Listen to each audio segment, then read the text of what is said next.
Mesdames, Mesdemoiselles et Messieurs, bonsoir ou bonjour selon l'heure à laquelle vous êtes branchés sur les différentes chaînes partenaires qui vont relayer cette émission Liberté d'opinion. Liberté d'opinion, c'est un magazine sociopolitique de l'agence LD Multimédia, entendez Louis Dor Balekela Multimédia, une agence professionnelle de production audiovisuelle composante du groupe de presse Louis Dor Balekela. Alors aujourd'hui, mesdames et messieurs, nous avons l'honneur, l'exceptionnel honneur de recevoir un hôte de marque à la personne de Placide Mukendi, qui se trouve être ministre provincial des Finances, du portefeuille provincial et création des richesses, justice et droits humains dans la province du Kasaï oriental, où il est également avocat au barreau de Mbujimaï. Maître Placide Mukendi, bonjour. Bonjour, monsieur le journaliste. Merci de l'honneur. Très rares sont les fois où nous recevons les ministres provinciaux dans ce genre d'exercice de dialectique, bien entendu, communicationnel. Merci vraiment de cet honneur. Mesdames et messieurs, le thème de notre émission, c'est le Kasaï oriental hier et aujourd'hui, le bilan du gouverneur Alphonse Ngoï Kassanji. Nous avons une personne attitrée pour en parler, son ministre en charge des Finances. Alors, monsieur le ministre, monsieur Placide Mukendi, pour commencer, voudriez-vous très brièvement, de manière sommaire, nous faire l'état des lieux de la province du Kasaï oriental lorsque M. Ngoï Kassanji est arrivé à la tête de cette entité administrative, il y a plus de 10 ans? D'abord, merci de votre question. Laissez-moi d'abord vous remercier de votre invitation. Merci. Je suis ravi d'être sur ce plateau et échanger avec vous. Merci. Faire un état des lieux d'avant l'avènement d'Alphonse Ngoï Kassanji, de la province du Kasaï oriental, dans un timing comme celui-ci, je crois que c'est un exercice difficile, pas facile. Néanmoins, ce qu'il faut reconnaître que nous avons hérité d'une province où non seulement les caisses étaient presque vides, mais aussi il y avait à peine 2 ou 3 kilomètres de la voirie urbaine asphaltée, et où il y avait les ravins qui avaient pris la province presque en étau, parce que il faut rappeler que nous avons trouvé la route nationale coupée en deux. Dans quelle direction? Vers Mwenedi ou vers Kananga. Oui. Pour ceux qui connaissent la ville de Mbujimaï, lorsque vous arrivez aux environs de l'aéroport, une distance de 20 mètres, on devait contourner l'aéroport, ça vous prenait 45 minutes pour arriver à une distance de 20 mètres sur la nationale numéro 1, parce qu'il y avait un grand ravin béant qui avait littéralement coupé la nationale numéro 2 en deux. Pour aller à Kananga, il y avait d'abord 45 minutes que vous devez perdre dans la commune de Bupemba. Dans la commune de Bupemba, pour ceux qui connaissent la ville de Mbujimaï, au niveau de ce qu'on appelle le ravin Maréchal. Il fallait contourner ce ravin. Est-ce que c'est le ravin qui menace aussi l'aéroport de Effectivement, certaines de ces têtes menacent l'aéroport. Jusqu'à ce jour. Jusqu'à ce jour. Il y a un travail que le gouvernement provincial avait déjà fait. Maintenant, nous attendons l'avènement. Nous sommes heureux de vous dire que nous avons bénéficié d'un apport financier important de la Banque africaine de développement. On va y arriver. Ça va faire partie des réalisations de Kassanji. Faisons d'abord l'état des lieux. Il faut dire que d'abord le gouvernement, si le gouvernement n'avait pas géré cette tête-là, l'aéroport de Bupemba, dans son état actuel, avait cessé d'exister. Donc nous avons trouvé la province dans ces conditions-là. Excusez-moi, pour l'intérêt des téléspectateurs. Tout à fait. Vous avez dit que vous avez trouvé la province dans un état piteux, si je peux ainsi le dire par un presque procès de métaphore. Qui gérait la province à l'époque? C'était le MLC. C'était Dominique Kabengele. Oui. Enfin, c'était le gouverneur Dominique Kabengele, bien sûr, il est du MLC. J'ai fait un état des lieux indépendamment des individus. Indépendamment des individus. Oui, on ne parle pas d'individus, mais c'est pour permettre... Donc voilà au moins, d'une manière assez ramassée, l'état dans lequel nous avons trouvé la province du Kasaï oriental. Sur le plan des finances publiques, on a trouvé un manque criant d'écriture fiscale où les gens ne savaient même pas, pour ceux qui se livraient à des activités qui étaient fixables ou qui étaient assujettis à la fiscalité, ils ne savaient même pas qu'ils devaient payer des impôts. Il y a un travail qui a été abattu, bien sûr on pourra y revenir. Donc c'est un peu ça l'état dans lequel, d'une manière assez ramassée, comme je l'ai dit, dans un timing comme cela, on ne peut pas tout dire. C'est comme ça que nous avons trouvé la province du Kasaï. Et comment la population mangeait à l'époque, quand vous avez hérité du Kasaï oriental? Est-ce que la population mangeait 2, 3 fois ou une fois par jour? Bon, écoute, la population de la province du Kasaï oriental, comme celle de la République démocratique du Congo, aujourd'hui, la majorité, on mange une fois par jour. Hein. Il ne faut pas se voiler la face. Hein. Ce n'est pas seulement une réalité spécifique à la province du Kasaï oriental. Dans la République, vous connaissez le PIB par habitant, ce que cela représente aujourd'hui. Les gens mangent une fois. Nous mangeons toujours une fois par jour. Et le maïs, à l'époque, était importé du Kasaï central. Essentiellement, le maïs était importé du Kasaï. D'abord de l'actuel au Katanga, et le Kasaï occidental. Nous consommions du maïs donc exclusivement importé presque, donc importé d'autres provinces. Parce que dans une province qui avait pourtant beaucoup d'espace vert. Effectivement, la culture a été, malheureusement il faut le dire, tournée beaucoup plus vers l'exploitation artisanale du diamant et les gens ont oublié l'agriculture. Et ce qui a fait que pour manger, tout ce qu'on consommait est importé. Si ce n'est pas de Kinshasa, c'est du Kasaï occidental ou sinon essentiellement aussi du Katanga. Donc, alors, quand Ngoï Kassanji prend la tête de la province, dans quel état a-t-il trouvé l'amiba? Parce que nous sommes en train de faire l'état des lieux avant lui. Nous allons parler de ces réalisations. À l'époque, l'amiba n'était pas ce qu'elle est devenue aujourd'hui. Elle tournait quand même parce que il faut reconnaître qu'elle avait déjà continué. Elle a fait l'objet de ce que l'on a appelé l'effort de guerre. L'effort de guerre, c'est un comportement de l'État congolais. Les années 96, effectivement, c'est un comportement de l'État congolais qui a littéralement achevé l'amiba. Et ces difficultés commençaient encore, mais elle respirait. Il y avait la production, il y avait l'argent qui était essentiellement englouti par l'effort de guerre.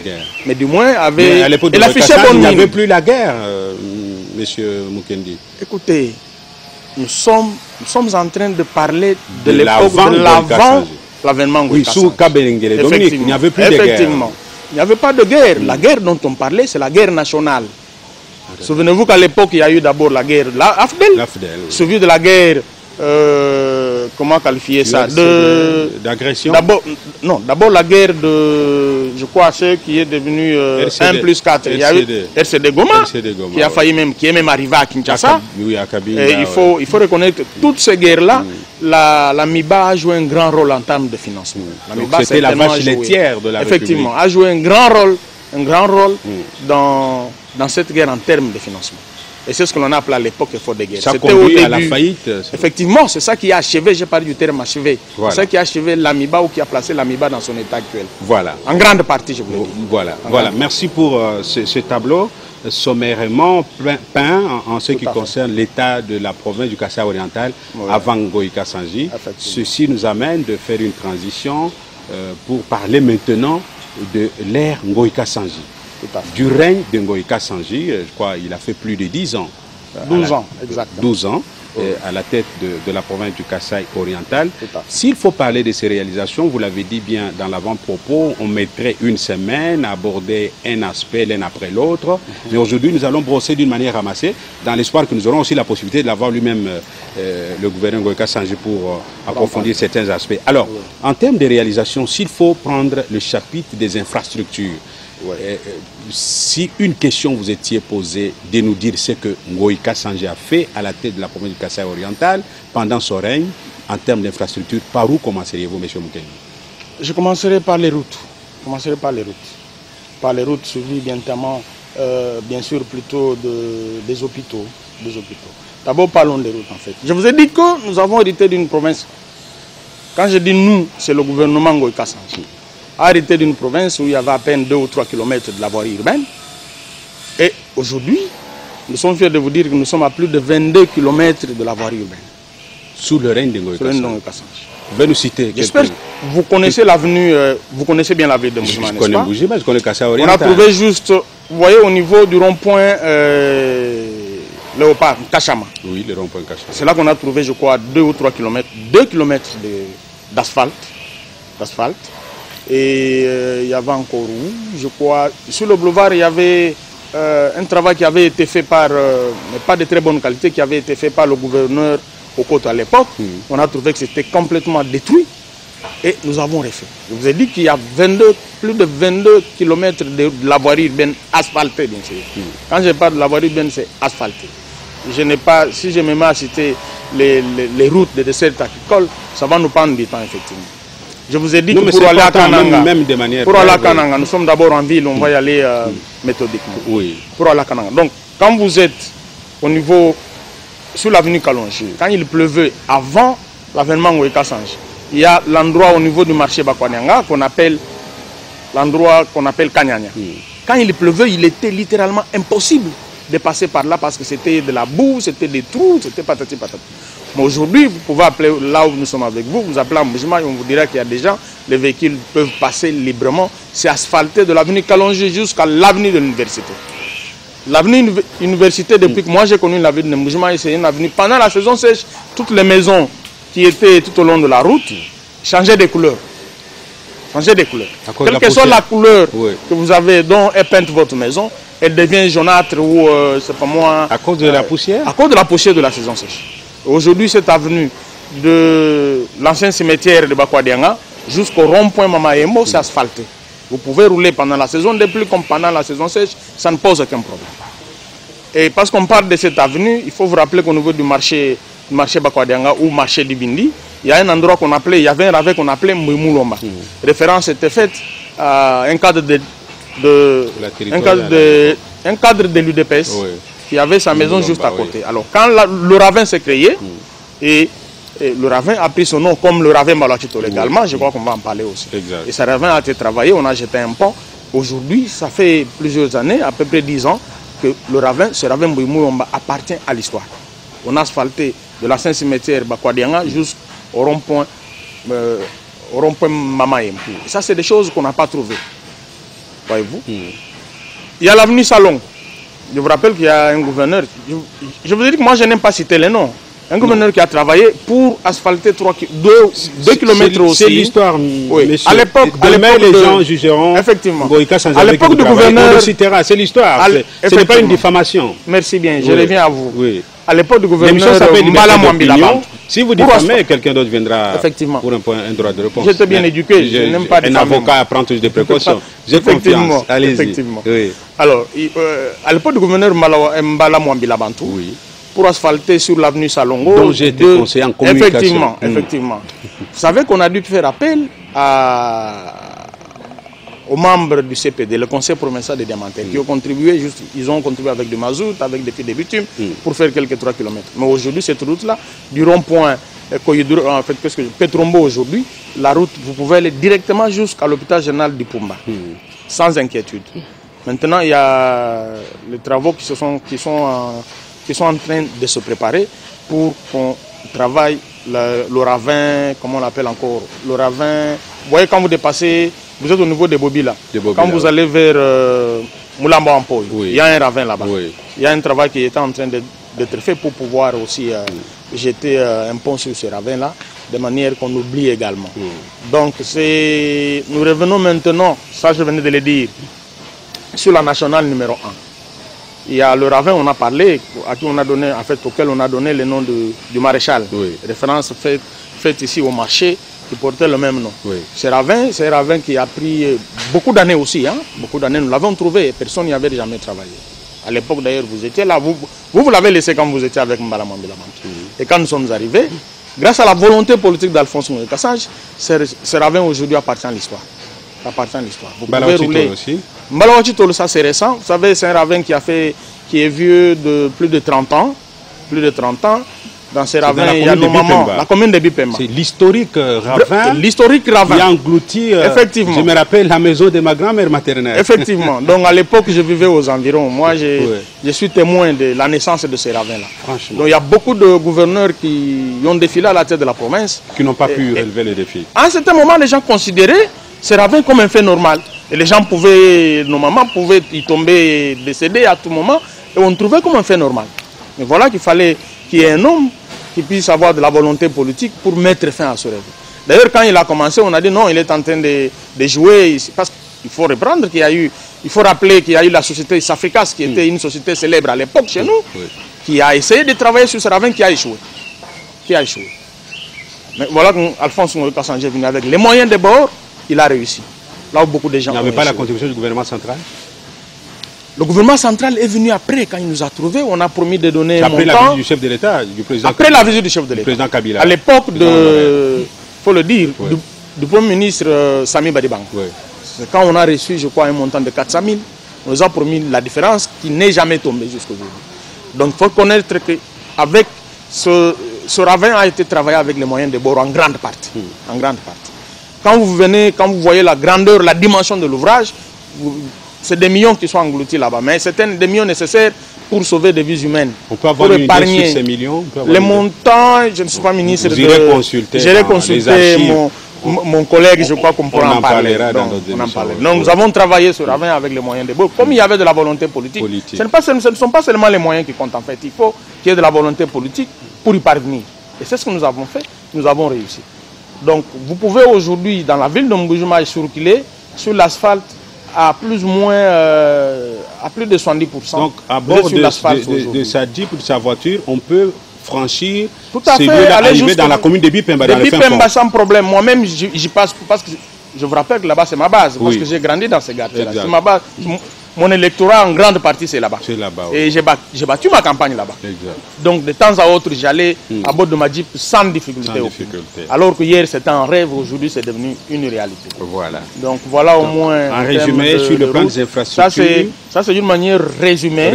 Mais il faut reconnaître aussi, en dehors des routes, il faut aussi reconnaître actuellement, indépendamment, en dehors de ce qu'il y avait fait dans les 26 territoires qui composaient l'ancienne province du Kassa oriental.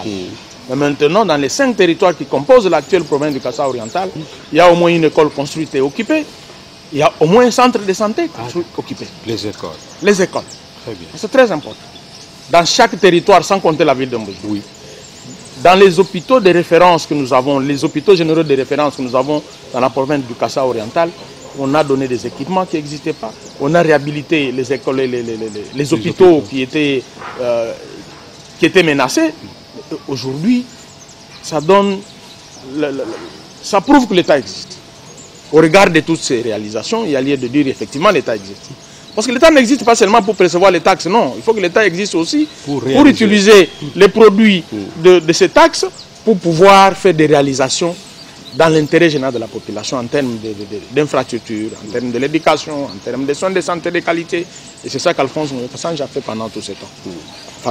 Parce que nous sommes toujours sur le volet infrastructure. Oui. Récemment, nous venons de nous doter, quand je dis nous, c'est la province du Kassa oriental, oui. Nous venons de nous doter de l'un des meilleurs stades que nous avons ici, pour ne pas dire le meilleur stade de la République. Pour ne pas dire le meilleur stade de la République. Kashala Bonzola, qui n'est pas encore terminé, mais qui est un stade apprécié par tout le monde. Ça, c'est l'œuvre de Ngoï Kassange. Alphonse Ngoï Kassange. La volonté politique. Je vous ai dit que c'est la volonté politique qui compte. C'est l'un des meilleurs stades du pays. L'un des meilleurs stades du pays. Je ne sais pas... C'est financé par qui?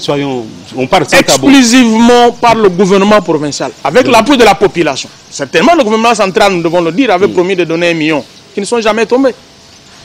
Le stade Kashala Bonzola est construit exclusivement sur fonds propres. Et la population, grâce à la volonté politique d'Alphonse Ngoï Kassange. Aujourd'hui qu'il n'est plus gouverneur, est-ce qu'il va revendiquer quelques droits sur ce stade? Il a travaillé, c'est un stade de la province. Il quitte, le stade reste. C'est un bien de la province. Ce n'est pas son bien privé, encore moins. Ce n'est pas comme un le bien de Sangabalène. Ce n'est pas comme le stade de Mazembe. Voilà, le statut juridique du stade Kashala Bonzola, c'est un stade de la province, un bien de la province, un bien public de la province. Ce n'est pas un stade de Sangabalène, non. Là où est construit ce stade, existait un autre qui était déjà complètement détruit. Oui. La concession elle-même était spoliée. Les gens ont vendu des parcelles. Nous avons trouvé des gens qui avaient déjà construit des parcelles, qui vivaient avec des familles. Et nous avons pris toutes des dispositions conformément à la loi pour pouvoir les délocaliser et construire le stade. Ce n'est pas le stade d'Alphonse Ngoï Kassange. Il faut que je le dise, ce n'est pas non plus le stade de Sangabalende, son équipe. C'était la question que la population se posait. Ça n'allait pas ressembler au stade Mazembe. Non.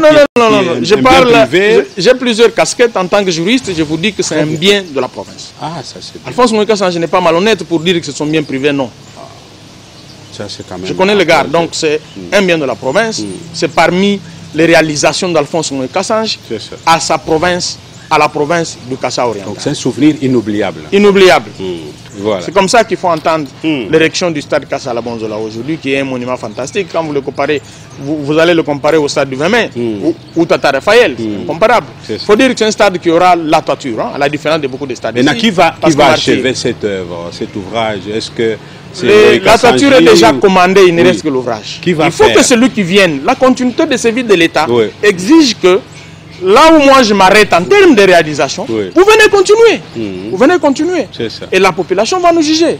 C'est celui qui viendra, je souhaite, et ce que je ne souhaite pas, estime que parce que c'est Ngoïka Sandjé qui a initié, il faut que ça s'arrête là. Là, il va rendre un très mauvais service à la population. Et à la que nation. Vous connaissez, et même à la nation, et qui est très sportif, vous savez. Lorsqu'il a lancé l'ouvrage, il fallait voir comment la population a adhéré à l'initiative, qui pouvait amener $50, qui pouvait amener $50 000, qui pouvait amener un bassin d'eau, un bassin de maïs pour nourrir les maçons qui travaillaient. Vous sentez vraiment que la population a adhéré au projet. Et c'est en cela que se définit un leader politique. Le leader politique, il ne faut pas passer à la télévision déclarer que vous êtes leader, non. Vous devez avoir un projet auquel la population adhère. C'est ça le leadership. Merci, Placide. Donc c'est vraiment un grand ouvrage qu'on ne doit pas oublier aujourd'hui. Merci beaucoup. Et j'invite celui qui viendra, le successeur d'Alphonse Ngoïka Sandjé, de l'achever parce qu'il est terminé à 80% presque. Vous prophétisez que ça pourrait être qui le successeur Non. Moi je n'aime pas, en politique, je n'aime pas dire que c'est elle. Pour qu'on dise que voilà, il avait dit que c'est elle qui sera gouverneur. Donc vous estimez tout ce que moi je sais, pour le bien de la population, Alphonse Ngoïka Sandjé a déclaré qu'il n'est pas candidat à sa propre succession. Laissons voir, laissons le temps au temps. Nous souhaitons que selon celui qui viendra, quelle que soit sa tendance politique, qu'il puisse poursuivre l'œuvre. Merci. Merci de Mukendi, vous êtes avocat au barreau de Mbuji-Mayi, ministre provincial des Finances, et vous avez également plusieurs secteurs sous votre direction comme ministre provincial. Nous allons aborder le chapitre économique, les réalisations de Ngoïka Sandjé sur le plan économique. D'abord, il faut que je vous Je m'en voudrais si je ne commençais pas par l'AMIBA.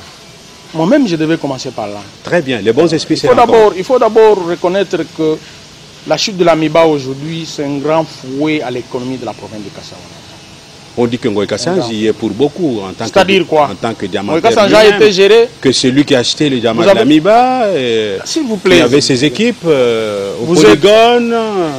Que répondez-vous à ces accusations? Je vous connais comme journaliste professionnel. Oui. Vous ne pouvez pas baser une information sur des rumeurs. Non, des rumeurs de langue méchante en plus. Je vous pose les questions des autres. C'est ça mon rôle, justement. Bon, effectivement. Voilà comment je réponds aux autres là-bas. Voilà comment je réponds aux autres. Voilà, répondez. Nous sommes dans un état de droit où la justice fonctionne, où il y a tous les instruments du pouvoir qui fonctionnent normalement.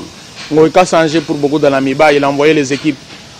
Vous avez déjà vu un prisonnier arrêté ou mis en prison ou un simple prévenu ou un simple détenu déclarer que moi j'ai été arrêté au polygone, envoyé par Ngoïka Sandjé pour voler les diamants de l'AMIBA? Soyons quand même sincères, nos frères. Nous sommes dans une province, vous savez, la province de Kassa Oriental n'est pas facile à gérer, où il y a tout. Je vous informe qu'actuellement, chaque déplacement du gouverneur Ngoïka Sandjé est suivi. Quand il fait 2 jours à Kinshasa, on dit que le chef de l'État l'a arrêté. C'est ça la province, c'est ça le peuple kassaïen. La rumeur.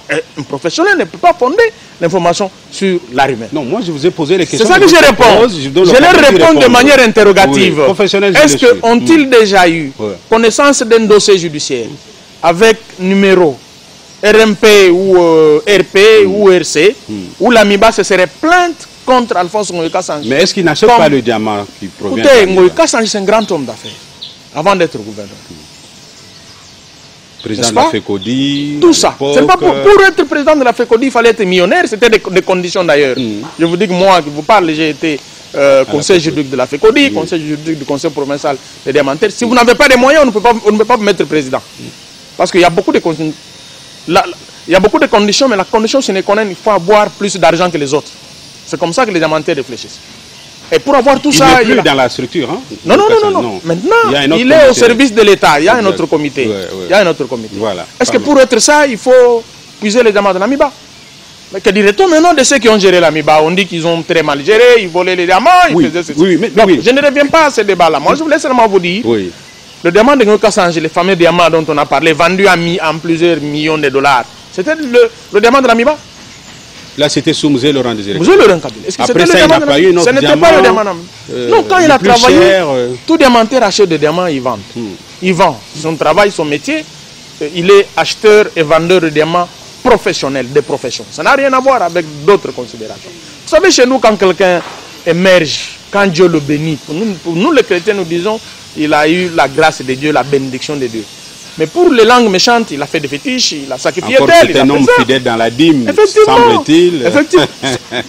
Lui, c'est un chrétien, il est profondément chrétien pratiquant. Très fidèle dans la dîme. Même dans sa façon de vivre. La grosse dîme d'ailleurs. Oui, oui. C'est parmi les... C'est ce qu'on raconte. Hein. C'est parmi ceux qui contribuent à l'œuvre de Dieu. Oui, oui. Je n'aime pas parler en termes de dîme, tout ça. J'ai dit, il contribue à l'œuvre de Dieu parce qu'il estime, lui, dans sa foi chrétienne, que tout ce qu'il a vient de Dieu. Mais qu'est-ce qu'il a fait pour que l'Amiba se redresse de son règne? Qu'est-ce qu'il a fait? Voilà le statut juridique de l'Amiba. Il faut qu'on explique aux gens. Il faut commencer par poser la question. Quel est le statut juridique de l'Amiba? L'Amiba, c'est une société mixte où l'État congolais, pas la province du Kassa oriental, l'État congolais, pouvoir central, possède 80% des parts. Et les autres associés, 20%. Dans les autres là, il n'y a ni la province du Kassa oriental. Je vous rappelle que le statut juridique aujourd'hui d'une province, elle peut avoir des parts dans une société. Ce n'est pas interdit, la Constitution le permet. Quand vous vérifiez à l'Amiba, vous ne trouverez pas que pour qu'on dise qu'est-ce qu'il a fait, lui qui a géré, la province est actionnaire. Qu'est-ce qu'il a fait? Mais je vais vous dire ce qu'il a fait en tant d'abord gouverneur de province, en tant qu'humain, en tant qu'être humain, en tant que chrétien par rapport à l'Amiba. Donc, la situation de l'Amiba aujourd'hui dépend du pouvoir central qui a impliqué l'Amiba dès ce que lui-même a appelé effort de guerre. C'est sa responsabilité politique. Sa responsabilité politique, non seulement c'est son bien privé, lui l'État, pouvoir central, mais c'est bien ici là, servi. Dans ce que lui-même l'État a appelé effort de guerre, il revient à l'État congolais, pouvoir central, de faire naître l'Amiba de ses cendres aujourd'hui. Et sauver tous ces êtres humains qui ont donné de leur vie pour que l'Amiba soit ce qu'elle a été, ce que nous avons connu. Tout à fait. Parce qu'aujourd'hui, je vous dis que les travailleurs de l'Amiba sont en train de mourir tous les jours ici. Mais voilà ce que Ngoï Kassanji fera en tant que gouverneur de province, en tant qu'humain, en tant que chrétien pour l'Amiba. À tout moment, l'Amiba était menacée par d'incessantes grèves des travailleurs. Chaque fois qu'il y avait menace de grève, on voyait Ngoï Kassanji au devant de la scène, parlant avec les travailleurs, sortir de son argent privé donné pour qu'on paye aux travailleurs, qu'on donne quelque chose pour les calmer. Là, il faut avoir de la volonté pour le faire. Pour avoir des milliards. Mais la volonté de donner $100 pas seulement à un proche, mais à un compatriote. À un compatriote, il faut avoir ces dons-là et être disposé à avoir de la volonté à donner. C'est pourquoi je ne cesse de mettre l'accent particulier sur la volonté politique, parce que nous sommes dans l'administration publique. Vous comprenez? Je comprends. Ngoï Kassanji a appelé l'Amiba. Non seulement il a eu à négocier auprès du pouvoir central tous les paiements dont vous avez entendu parler, que le gouvernement central a donné autant pour qu'on paye aux travailleurs, parce que comme je vous l'ai dit, c'est sa responsabilité. C'était sur plaidoyer incessant d'Alphonse Ngoï Kassanji. Au-delà de ça, Ngoï Kassanji a mobilisé des partenaires pour signer des partenaires avec l'Amiba. Il y a un partenariat très important avec une société locale qui a été sensibilisée par le gouverneur de province, qui a signé un partenariat qui a payé des millions l'argent en termes de, si pas deux, plus de 2 millions de dollars. Et cet argent a aidé. Ça a coïncidé avec une grève qui était annoncée par les travailleurs, une grève sèche. Et on a payé 2 ou 3 mois aux travailleurs et cette grève a été jubilée de cette manière-là. En d'autres termes, M. Mukendi, vous voilà dites que Ngoï Kassanji n'est pour rien dans ce qui est arrivé. Absolument rien. Il faut qu'on le démontre. Moi, comme juriste, il faut que quelqu'un allègue quelque chose, qu'il le prouve. C'est comme ça, nous, les juristes, nous parlons. Dire qu'il a fait, il est à la base de ce que l'Amiba connaît parce qu'il a envoyé les gens au polygone. Personne ne l'a dit, c'est moi qui pose la question. Non, c'est les rumeurs, je comprends. Ce sont les rumeurs des autres. Vous avez dit que ce sont les rumeurs des autres, c'est pourquoi je réponds. J'ai dit, moi, je ne connais aucun dossier aujourd'hui. Avec notre justice, on connaît comment ça fonctionne. Je n'ai jamais eu connaissance d'un dossier qui fait état de ça. Donc, c'est une simple rumeur qui ne doit pas être prise en compte. D'accord. Une sous-question très simple qui découle de la première.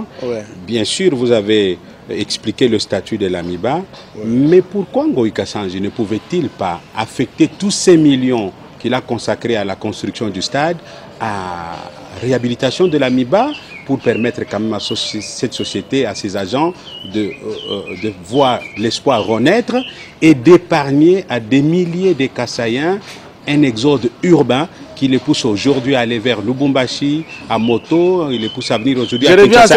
J'étais dans la ville de Lubumbashi il y a 3, 4, 5 mois, et on a inventoré plus ou moins 15 000 motards qui sont des ressortissants du Kasaï oriental. Même ici à Kinshasa, il y en a beaucoup. Est-ce que ce n'est pas un scandale qu'il fallait éviter? Ce n'est pas un scandale. Oui, allez-y. Je commence d'ailleurs par la dernière question parce qu'elle est importante. Ce n'est pas un scandale. Le peuple kassaïen, c'est un peuple entrepreneur. Vous devez le savoir. Le métier de taxi-moto n'est pas né ici, au Congo, encore moins au Kasaï. Allez en Asie, la plupart il y a même des vélos qui font les taxis. Ça, moi, vous le savez. Pas seulement au Congo. La plupart des pays asiatiques, il y en a. Dans beaucoup de pays africains, n'en parlons même pas, au Kenya, au Nigeria, dans beaucoup de pays africains. Vous comprenez? Donc, chez nous, c'est un phénomène récent. Vous-même, vous avez vécu en Mbujimai. Vous savez qu'avant l'avènement des motos, c'était des belles voitures marque 2 que vous connaissez qui faisaient le taxi. Oui. On avait un char automobile presque neuf dans la ville. Alors, il y a eu seulement une nouvelle forme de business qui est née. Les taxis-motos. Au lieu de prendre une voiture, l'acheter à 6 000, 8 000 et commencer à faire un versement journalier de 15 000 francs, là vous avez mis 8 000. Voilà qu'il y a la moto qui est achetée à 1 200 $, mais qui vous fait le même versement. Mais un homme intelligent fait quoi? Il vend la voiture à 6 000, il achète 6 motos. Parce que par jour, quand il met les 6 motos en circulation, par jour, il a 15 000 fois 6. C'est du bon business. Les premiers motocyclistes, s'il faut les appeler ici, ou les mototaxis, ceux qui se sont livrés à cette activité pour la première fois à Kinshasa, ce sont aujourd'hui des hommes qui roulent carrosse. Ils sont maintenant dans... Ils ont changé de business. Ils ont changé de business. Ils ont fait fortune jusqu'à acheter les voitures, les minibus qui viennent du Japon, qu'on appelle Noah. Il y a plusieurs noms.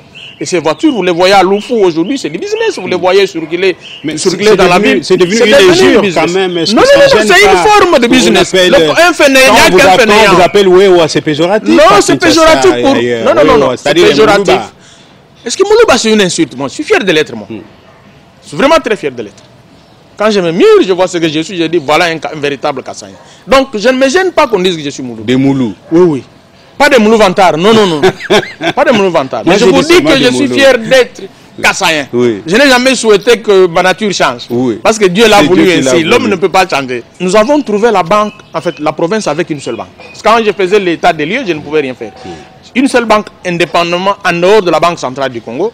Nous avons trouvé seulement la BCDC, la Banque commerciale congolaise. L'unique banque qui existait. Mais aujourd'hui, quand j'étais en train de partir, il le laisse Robank. Parce que vous dites qu'il y a la misère. Comment toutes ces banques viennent s'implanter à Mbujimai si à Mbujimai les gens meurent de faim? Et ils fuient la misère pour aller ailleurs. Un peuple Moulouba, c'est un peuple intelligent, entrepreneur. Mais ils sont plus nombreux que les autres. Où est le mal? Ils sont au Congo, ils sont libres de vivre partout où ils sont. Qui a le pouvoir de les chasser? Si on l'a fait hier, les gens n'ont pas parlé. Cette fois-ci qu'ils osent faire, nous allons faire arrêter les gens parce que la justice doit fonctionner maintenant. Est-ce que vous pouvez nous faire un état des lieux, je voulais dire, des réalisations d'Alphonse Ngoï Kassange à la tête de la province du Kasaï oriental 12 ans après, sur le plan politique? Qu'a-t-il fait? Sur le plan politique, qu'est-ce qu'il a fait de bon? Le tout peut se résumer en la stabilité politique et la bonne gouvernance. Nous avons été, nous, quand je dis nous, c'est le gouvernement provincial avec Alphonse Ngoï Kassange en tête. Nous avons été cotés par les experts du PNUD. Vous êtes journaliste professionnel, allez chez PNUD vérifier, comme meilleure province en termes de bonne gouvernance et de stabilité politique. 12 ans, sans changement, sans démotion contre le gouverneur. Il faut être un véritable management politique pour pouvoir le faire. Hein. Ça n'est pas... Il faut être un manager, je voulais dire, un grand manager politique pour gérer les gens. Un peuple kassaïen, c'est un peuple compliqué. Difficile à gérer.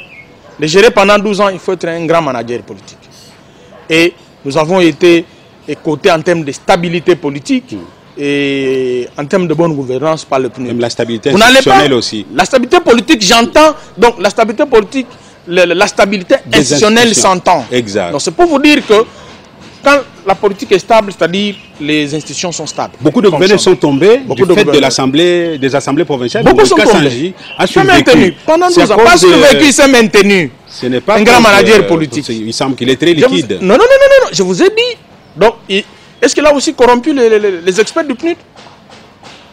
Il les a aussi corrompus. Est-ce que aurait-il aussi corrompu Kinke Moulumba?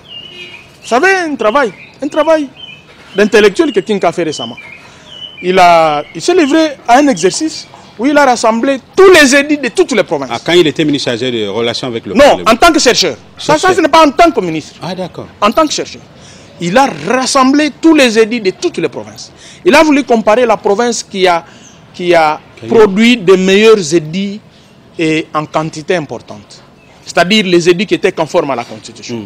Et en nombre. Et il a fait un travail de classement. Oui. La première province, la deuxième, jusqu'à la fin. Et la province du Kassa oriental est sortie première province. Avec des édits bien faits, bien élaborés et conformes à la Constitution. Sur 37, je crois, il y en avait seulement 2 ou 3 qui posaient problème. Mais nous étions la première province en quantité et en qualité d'avoir des bons édits et un nombre élevé par rapport à toutes les autres provinces. Et ça, c'est de la corruption aussi, parce que vous avez parlé de liquidité. Sous son règne, on accuse Ngoï Kassanji d'avoir muselé l'opposition au Kassa oriental. Que répondez-vous? Encore fausse rumeur de la rue. Ce qui n'est pas normal. Vous savez, Alphonse Ngoï Kassanji, je vous ai dit que c'est un grand manager politique. Il a institué ce qu'il appelait lui-même le dialogue social. Quand un parti politique veut faire des marches, quand un parti politique, ça brûle, il l'invite. Que ce soit l'UDPS, que ce soit PPRD, n'importe quel parti. Et il avait des réunions avec tous les partis politiques. D'ailleurs, récemment, quand on était là, il a fait cette réunion avec les partis politiques pour recadrer des choses parce qu'il y avait du méli-mélo, un peu de désordre dans le comportement des hommes politiques. Donc, c'est quelqu'un qui aimait museler, quelqu'un qui a muselé l'opposition. Comment, chez nous, l'UDPS est sorti majoritaire. On continue à être gouverneur. Les députés de l'UDPS ont été élus majoritaires à l'Assemblée, à notre Assemblée provinciale, ils sont majoritaires. Quelqu'un qui vous muselle, vous sortez majoritaire, vous êtes élu majoritaire, non. Soyons quand même sincères. C'est pourquoi je vous ai parlé d'une simple rumeur de la rue qui ne peut pas constituer une information que vous pouvez traiter en tant que journaliste professionnel. Donc c'est quelqu'un qui parle avec tout le monde, qui avait dialogue. Son bien c'est quoi? Je ne sais pas, les méchants peuvent appeler défaut. Son bien, j'ai dit, la population l'appelait Ngoï Wamoï Mouleng. C'est-à-dire quand vous allez chez Ngoï Kassanji, vous avez la chance de le rencontrer. Enfant malade, vous êtes éprouvé, cas de deuil, patati patata. Il vous aide, lui. C'est ça, ça c'est Ngoï Kassanji, c'est sa nature. Ce n'est pas la corruption. Vous avez un enfant malade à l'hôpital, vous le voyez, il vous donne 100 $. Il vous a corrompu. Et en contrepartie, vous lui donnez quoi? Il a seulement compati à votre malheur. C'est comme ça.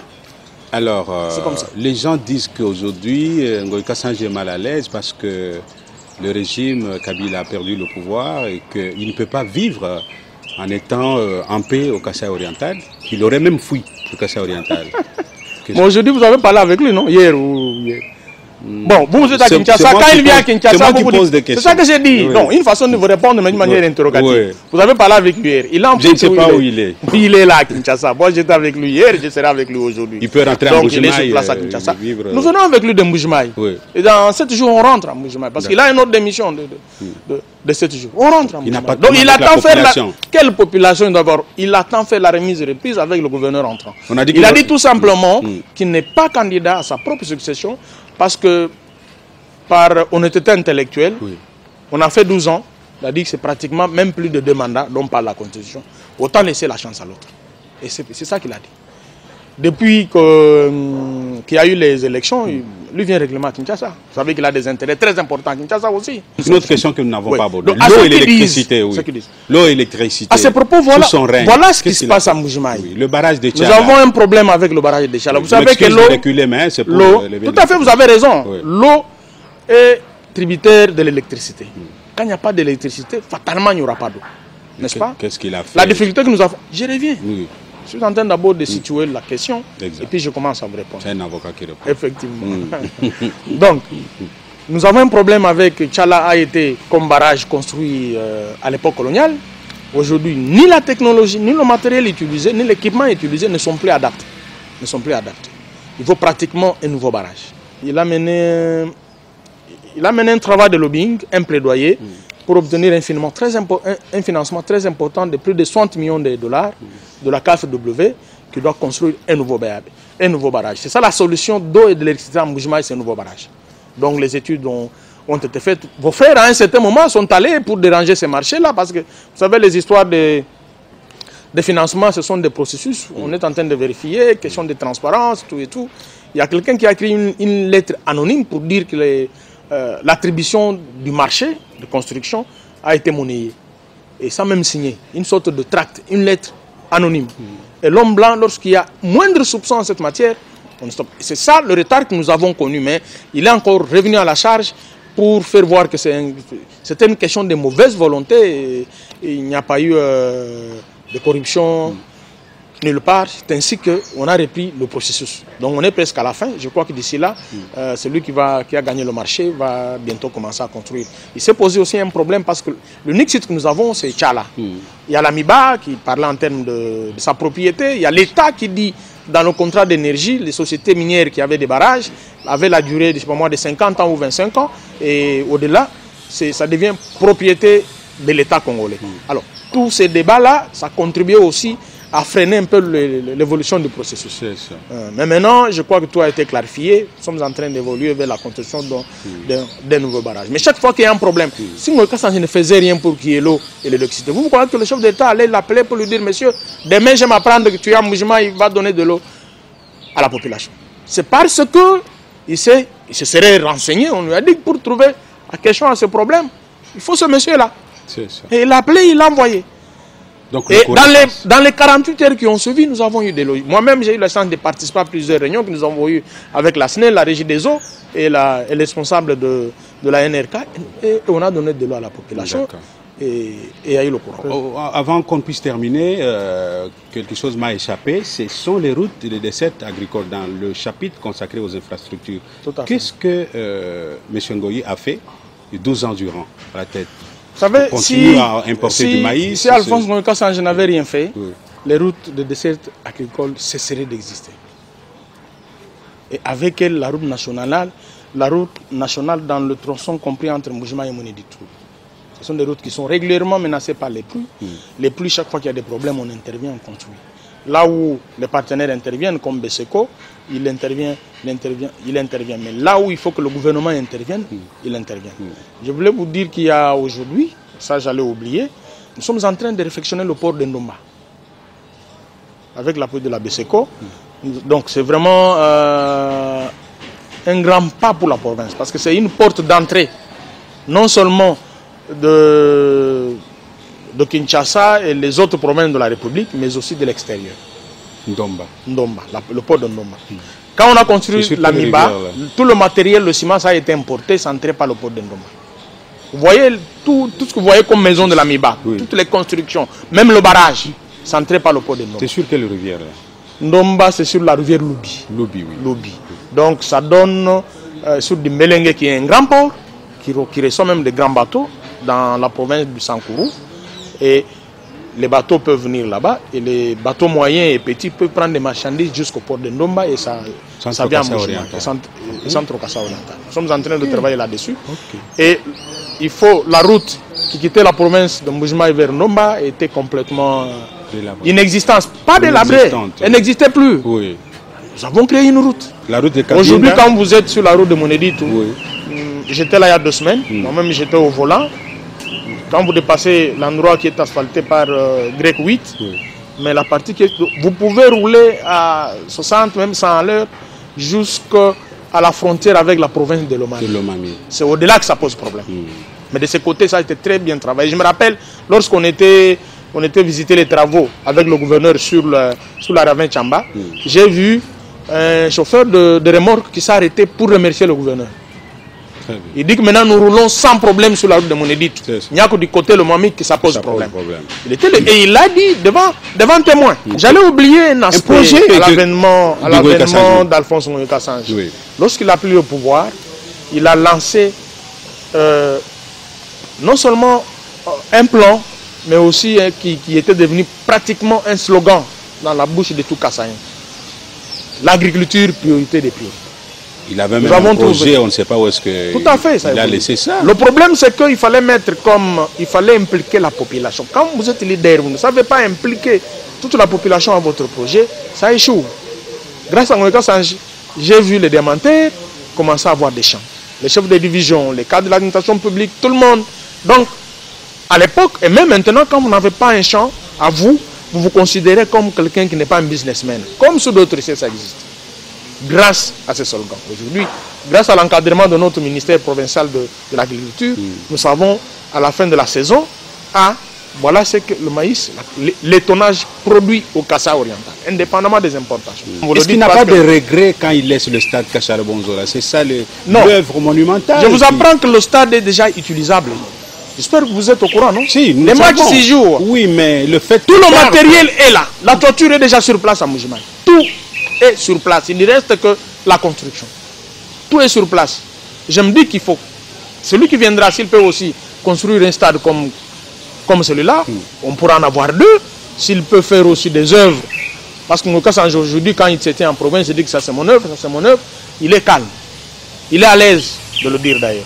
Donc aujourd'hui, quand il a dit je vais servir la République autrement, c'est pour vous dire que ce qu'il a fait aussi pendant 12 ans, même si ce n'est pas suffisamment, mais c'est beaucoup. Même si ce n'est pas suffisant, je voulais dire, mais c'est beaucoup. J'ai aussi la chance à un autre fils digne de la province qu'il vienne aussi continuer là où moi je me suis limité. Là où moi je me suis limité. Donc voilà le conseil que je peux donner à celui qui viendra. C'est ça. On voit le président actuel, Félix Antoine Tshilombo Tshisekedi, travailler avec les anciens collaborateurs du président Honoré Joseph Kabila. Et vous disposez, vous les anciens collaborateurs d'Alphonse Ngoï Kassanji, de collaborer avec son successeur. La façon dont, n'oubliez pas que nous sommes dans des familles politiques. Par loyauté, par fidélité à ma famille politique et à mon leader qui est Alphonse Ngoï Kassanji, je ne peux pas, moi en tant qu'individu, prendre l'initiative ou accepter de travailler avec un autre gouverneur qui n'est pas de ma famille politique sans l'aval de ma famille politique. Il faut que je sois envoyé par ma famille politique. Autrement, je ne le ferai pas parce que je reste fidèle à ma famille politique. Voilà ma réponse. C'est par ces mots que nous allons terminer cette émission Liberté d'opinion.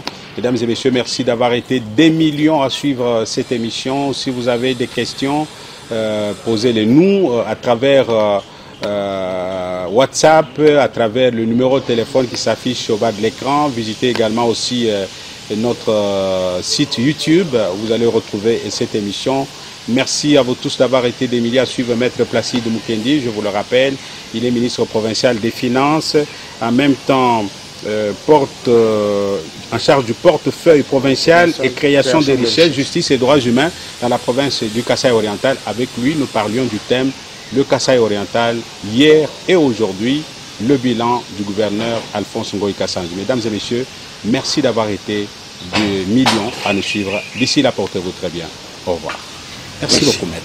Merci.